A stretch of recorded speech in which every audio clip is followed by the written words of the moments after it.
সজল দেখে ভয়ে দৌড়ে পালানোর চেষ্টা করলো।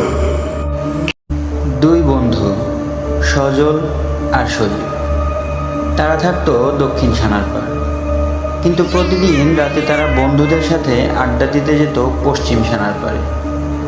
আর আড্ডা শেষে বাড়ি ফিরতে হলে তাদের পার হতে হতো এক ভয়ঙ্কর ঘন জঙ্গল।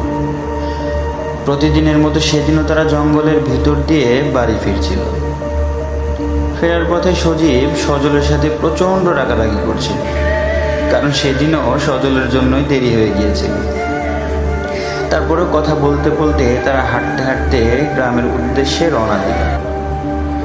হাঁটার পথে এক পর্যায়ে তারা দেখতে পেল সেই পথে ভয়ঙ্কর একটি বিশাল পুরনো বাংলো। বাংলোটি দেখে তারা অবাক হয়ে গেল।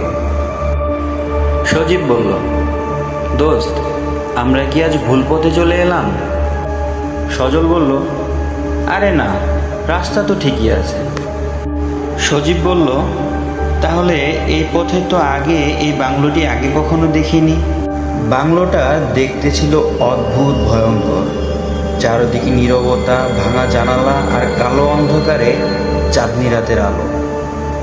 সজীব বলল, দোস্ত, আমার খুব ভয় করছে, চল আমরা এখান থেকে চলে যাই। সজল বলল, তোর ভয় হলে তুই বাইরে থাক, আমি ভিতরে চললাম। এই বলেই সজল ভিতরে প্রবেশ করে চারদিক দেখতে শুরু করলো। তখনই ঘটল এক ভয়ঙ্কর ঘটনা। তার সামনে চলে এলো এক ভয়ঙ্কর লাল শাড়ি পরা ভূত।